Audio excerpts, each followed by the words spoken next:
আসসালামু আলাইকুম রহমতুল্লাহি বারাকাতু। কেমন আছেন সবাই?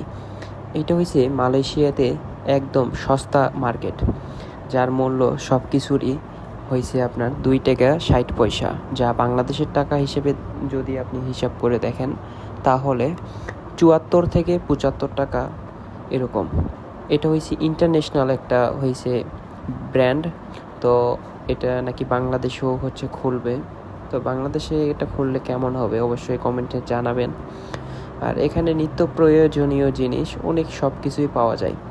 এখানে বলা হয়েছে যে 1 লক্ষ+ আপনার হয়েছে জিনিস এখানে আইটেম আছে, এবং মালয়েশিয়াতে 350টারও বেশি এই শপ আছে। তো এটা আমার রুমের কাছে। এখান থেকে আমরা নিত্য প্রয়োজনীয় অনেক কিছুই পাওয়া যায়। তো এখান থেকে আমরা কেনাকাটা করে থাকি। সবাই ভালো থাকবেন, সুস্থ থাকবেন। সো আল্লাহ হাফেজ।